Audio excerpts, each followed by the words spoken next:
Hello, how is everyone doing? It is your fallen angel back with another video. Today, we are going over the history of the Kabbalah and the Zohar.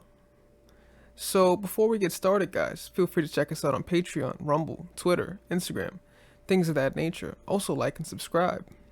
Now without further ado, let's just jump right in. The first Kabbalist we know was the patriarch Abraham. He saw the wonders of human existence, asked questions of the Creator, and the upper worlds were revealed to him. The knowledge he acquired and the method used in acquisition, he passed on to coming generations. Kabbalah was passed among the Kabbalists, from mouth to mouth, for many centuries. Each Kabbalist added his unique experience and personality to this body accumulated knowledge. Their spiritual achievements were described in the language relevant to the souls of their generation. Kabbalah continued to develop after the Bible, 5 Book of Moses, was written in the period between the first and second temples, around 586 BCE to 515 BCE. It was already being studied in groups, following the destruction of the second temple in 70 CE, and until the current generation, there have been 3 particularly important periods in the development of the Kabbalah, during which the most important writings on Kabbalah study methods were issued. The first period occurred during the 2nd century, when the book of the Zohar was written by Rabbi Shimon bar Yochai, the Rashbi. This was around the year 150 CE.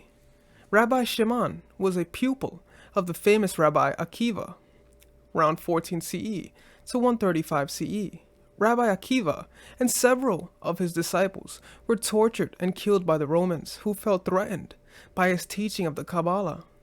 They flayed his skin and stripped his bones with an iron scraper, like today's curry comb, for cleaning their horses. Following the death of 24,000 of Rabbi Akiva's disciples, the rabbi was authorized by Rabbi Akiva and Rabbi Yehuda ben Baba to teach further generations the Kabbalah as it has been taught to him. Rabbi Shimon bar Yochai and 4 others were the only ones to survive. Following the captive and imprisonment of Rabbi Akiva, the Rashbi escaped with his son, Elazar. They hid in a cave for 13 years. Guys, we have to understand how beautiful the story of the Kabbalah is. The story of the Creator, the supernatural, and the understanding at how this story has been passed on for centuries and centuries is still relevant to us to this day.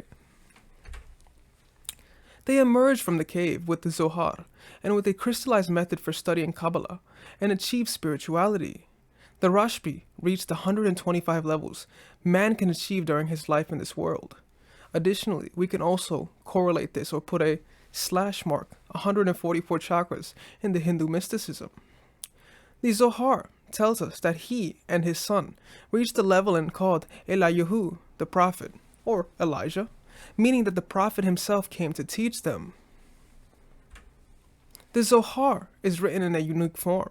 It is in the form of parabolas and is presented in Aramaic, a language spoken in biblical times.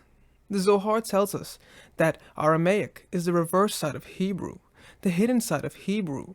Rabbi Shimon bar Yochai did not write this himself. He conveyed the wisdom and the way to teach it in an organized manner by dictating its contents to Rabbi Abba. Abba wrote the Zohar in such a way that only those who are worthy of understanding would be able to do so. The Zohar, that a human development is divided into 6,000 years, during which time souls undergo a continuous process of development in each generation. At the end of the process, souls reach a position of the end of correction, also known as reincarnation if we have to dash this with Hindu mysticism. The highest level of spirituality and wholeness and completion. Rabbi Shimon bar Yochai was one of the greatest of his generation.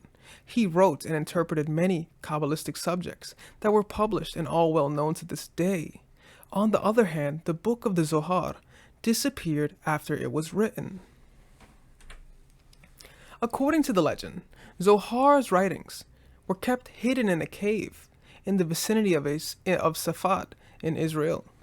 They were found several hundred years later by Arabs residing in the area. A Kabbalist from Safed purchased some fish at the market one day and was astonished to discover the priceless value of the paper in which they had been wrapped.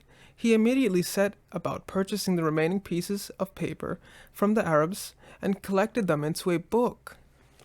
Guys, we have to think about how coincidental this was, this sequence of seeing these papers and bringing them together to bring in the mystical Kabbalah within the Zohar's writings.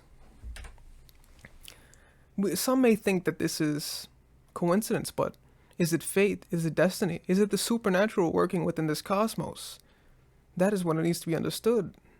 This happened because the nature of hidden things is such that they must be discovered at a suitable moment when suitable souls reincarnate and enter into our world. That is how the Zohar came to be revealed over time. So guys, it is not a coincidence. These souls and these things that happen over time all have meaning and reasoning behind it. Who you are has meaning and reasoning behind it. The things you see have meaning and reasoning behind it. Everything in this cosmos is a learning process. Everything you see is a learning process. This is what is trying to be taught over time. The study of these writings was conducted in a secret by small groups of Kabbalists. The first publication of this book was Rabbi Moshe de Leon in the 13th century in Spain. The second period of development of the Kabbalah is very important to the Kabbalah of our generation. This is the period of the Ari, Rabbi Yitzhak Luria, who created the transition between the two methods of Kabbalah study. The first time the pure language of Kabbalah appeared was in the writings of the Ari. The Ari proclaimed the state of period of open mass study of Kabbalah. The Ari was born in Jerusalem in 1534. A child when his father died, his mother took him to Egypt where he grew up in his uncle's home. During his life in Egypt, he made his living in commerce, but devoted most of his time studying the Kabbalah because spirituality had a bigger notion for Ari. Legend has it that he spent 7 years in isolation on the island of Roda on the Nile, where he studied the Zohar, books by the first Kabbalists, and writings by another rabbi of his generation, the Ramak Rabbi Moshe Cordovero. In 1570, the Ari arrived in Safad, Israel. Despite his youth, he immediately started teaching Kabbalah. Because guys, we have to understand, the souls that are connected, regardless of age, have a true mystery behind it, have a true essence behind it. Ari was a young man who could teach this because he was one of the chosen ones. His greatness was soon recognized. All the wise men of Safed, who were very knowledgeable in the hidden and revealed wisdom, came to study with him, and he became famous. For a year and a half, his disciple Rabbi Chaim Vital committed to paper the answers to many of the questions that arose during his studies. The Ari left behind a basic system for studying Kabbalah, which is still in use today. Some of these writings are Etz HaChaim, the Tree of Life, Sha'ar HaKavanat, the Gateway of Intentions, Sha'ar HaGaglim, the Gateway of Reincarnation, and others. The Ari died in 1572. Still a young man, his writings were achieved according to his last wish, in order not to reveal his doctrine before the time was ripe. The great Kabbalists provided the method and taught it, but knew that their generation was still unable to appreciate its dynamics. Therefore, they often preferred to hide or even burn their writings. We know that Baal ha-Salam burned and destroyed a major part of his writings.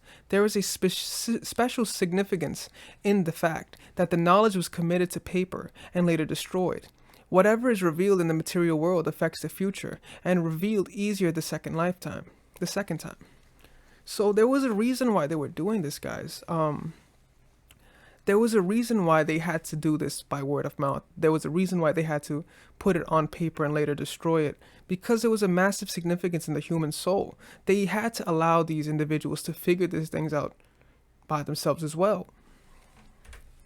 Rabbi Vital ordered other parts of the Ari's writings to be hidden and buried with him. A portion was handed down to his son, who arranged the famous writings, the 8 Gates. Much later, a group of scholars headed by Rabbi Vital's grandson removed another portion from the grave. Study of the Zohar in groups started openly, only during the period of the Ari. The study of the Zohar then prospered for 200 years in the great Chasidis Hasudet period. From 1750 to the end of the 19th century, almost every great rabbi was a Kabbalist. Kabbalists appeared many in Poland, Russia, Morocco, Iraq, Yemen, and several other countries. Then at the beginning of the 20th century, interest in Kabbalah waned until it was almost completely disappeared. The third period of the development of Kabbalah contains an additional method to Ari's doctrines, written in this generation by Rabbi Yehuda Ashlag, who authored the commentary of the Sulam, ladder of the Zohar, and the Ari's teachings. His method is particularly suited to the souls of the current generation. Rabbi Yehuda Ashlag is known as Baal HaSulam for his rendition of the Sulam of the Zohar. Born in 1885 in Lodz, Poland, he absorbed a deep knowledge of the written and oral law in his youth, and later became a judge and teacher in Warsaw. In 1921, he immigrated to Israel with his family and became the rabbi of Givat Shaul in Jerusalem. He was already immersed in writing his own doctrine, where he began to pen the commentary of the Zohar in 1943. Baal HaSulam finished writing his commentary of the Zohar in 1953. He died the following year and was buried in Jerusalem at the Givat Shaul cemetery. His eldest son, Rabbi Baruch Shalom Ashlag, the Rabash, became his successor. His books are structured according to his father's instructions. They gracefully elaborate on his father's writings, facilitating our comprehension of his father's commentaries as handed down to our generation. So guys, we see how these three generations are constantly formulating previous thought, whether this be Ari and the rabbis, all putting their thoughts of this Kabbalah together, and how the spirit and the supernatural and the soul has a connection to this cosmos, and how we are all one. Even in this mini universe that you have a connection to the macrocosm of the universe. The Rabash was born in Warsaw in 1907 and immigrated to Israel with his father. Only after Rabbi Baruch was married did his father include him in study groups of selected students. Learning the hidden wisdom of Kabbalah, he was soon allowed to teach his father's new students. Following his death, he took it upon himself to continue teaching the special method he had learned. Despite his great achievements like his father, he insisted on keeping a very modest way of life. During his lifetime, he worked as a cobbler, construction worker, and clerk. Externally, he lived like an ordinary man, but devoted every spare moment to studying and teaching Kabbalah. The Rabash died in 1991. The reason why Rabash did this, he understood that this mortal body, this physical plane, is not the end game. He understood that this physical plane, he had the ability to be considered an idol. He could have been worshipped by many, but he understood that this physical plane is not the greatest sphere. He understood that the supernatural is what gave him power. He understands that the Creator has given him the opportunity to spread this Kabbalah, and how he can impact and have a greater impact on this cosmos, much greater than this physical plane. He understood the astral plane. He understood the emotional plane, the mental plane, the fourfold reality. Rabbi Yehuda Ashlag, the Baal HaSulam, is recognized the spiritual leader for our generation. He is the only one in this generation who has written a fully comprehensive and updated commentary of the Zohar and the writings of the Ari. These books, with the addition of his son, Rabbi Baruch Ashlag's essays, are the only source we can use to assist us in further progress. Because, guys, we know that many of these writings were destroyed, but because of Yehuda Ashlag, he has made a plethora of stuff to look through to further our progress in the supernatural. When we study their books, we are actually studying the Zohar and the Ari's writing through the most recent commentaries of the past 50 years. This is a life belt for our generation, since it enables us to study ancient texts as if they had been written now, and to use them as a springboard to spirituality. Baal HaSulam's method suits everyone, and the Sulam ladder he built in his writings ensures that none of us need fear studying Kabbalah. Anyone learning Kabbalah is assured that within 3 to 5 years he will be able to reach spiritual spheres, all realities and divine understandings, the name given to that which is above and beyond us, and not yet felt by us. If we study according to the books of Rabbi Yehuda Yashlag, the Baal HaSulam, we can reach true correction. The entire premise of this lifetime is understanding why you were reincarnated in the first place. It's understanding why you see what you see. It's understanding why you have the emotions and strong urges you do. It's understanding how the triune brain makes you feel. It explains a lot of the nuance in your life, why you were born who you are. And it explains that the spiritual realm and the true correction that is needed, thanks to Yehuda Ashlag in his writings. So, it's assured within 3 to 5 years you will be able to reach this spiritual sphere. But rest assured, you can do it in an even quicker time frame because of the plethora of information we have now. You can understand your past lives. You can understand how you can move forward. You can understand how this intertwines with Akashic records, how this intertwines with Hindu mysticism. The study method is construction to awaken us in a desire to understand the upper worlds or the supernatural, the fourth dimension, ether, and moving upward, 5 dimension, 6 dimension, all the way up to 12. We are given a greater desire to get to know our roots and to connect with them. We are then empowered to improve and fulfill ourselves. Because, guys, in this lifetime, we want to not only improve ourselves, but fulfill our desires that we have. Not to just close them out, but to understand why we have these desires and why we should fulfill them before our next reincarnation. All three great Kabbalists are of the same soul, first appearing as Rabbi Shimon, on a second occasion as the Ari, and the third time as Rabbi Yehuda Ashlag. On each occasion, the timing was ripe for further revelation, because the people of that generation were worthy, and the soul descended to teach the method suitable for that generation. So guys, we see that every single time, all three of them were needed in that time frame because the people around them not only were worthy to receive this understanding, but they were basically the epitome of recreation at that time. This is not luck. This is not coincidence. This is explaining how the Kabbalah is intertwined within our cosmos, how the kingdom of heaven is within, and the soul that you have has true definitive meaning. There is no nihilism in this. There is only faith. There's only understanding in the higher up, in the supernatural. Each generation is increasingly worthy of discovering the Zohar. What was written by Rabbi Shimon Bar Yochai and hidden was later discovered by the generation of Rabbi Moshe de Leon, and then by Ari, who has started to interpret it in the language of Kabbalah. These writings were also stored away and partly rediscovered when timing was right.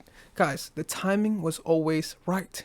It was never a matter of this will be locked away forever, and never it would be dormant. When it was needed, just like that it was found. What was lost was found. What was light is dark. These things have a duality, and these things ended up coming to fruition because there's a supernatural. There's an intertwining factor in our lives. Our generation is privileged to learn from the Sulam, which enables everyone to study Kabbalah and to correct himself now. We see that the Zohar speaks to each generation. In each generation it is more revealed and better understood than the generation before. Each generation opens the book of the Zohar in a unique way, suited to the roots of the particular soul that is reading it. Importantly, at the same time, an attempt is made to conceal Kabbalistic writings so that those feeling the need to seek them will discover them by themselves. The Kabbalists evidently know that the process of change requires two conditions. Number one, this is a reoccurring theme that we've been talking about this entire slideshow. Correct timing. Number two, and the maturity of the soul. We are witnessing a very interesting occurrence characterized by the breakthrough and signaling of a new era in the study of the Kabbalah. So, those two premises, let's just get over that real quick. Correct timing is essential because this is the cosmos telling you everything is synchronicities are aligning. Everything is aligning. The chakras, the timing, synchronicities, everything has to be correct. It will end up being correct. Number two, the maturity of the soul. The removal of the physical desires. The removal of food, lust, things of that nature, the physical survival method, right? The reptile and mammalian brain in full effect. It's this removal of that and understanding that there is a higher power, understanding that there is a higher supernatural connection in this cosmos, in the astral plane, and in the physical plane. That is why there has to be a maturity of the soul so that you can seek this out, right? If it was already abundantly aware and stuff, people would not necessarily want to go figure this out. That's why there has to be a maturity of the soul so that you could want to go seek this type of information, so that you could want to understand the 10 paths in a full more description. So guys, this was the history of Kabbalah and Zohar. If you have any questions or comments, feel free to leave them down below. I'd love to read them. Like and subscribe. Also check us out on Patreon, Rumble, Instagram, Twitter, things of that nature. Other than that, guys, this was your fallen angel, and I am out.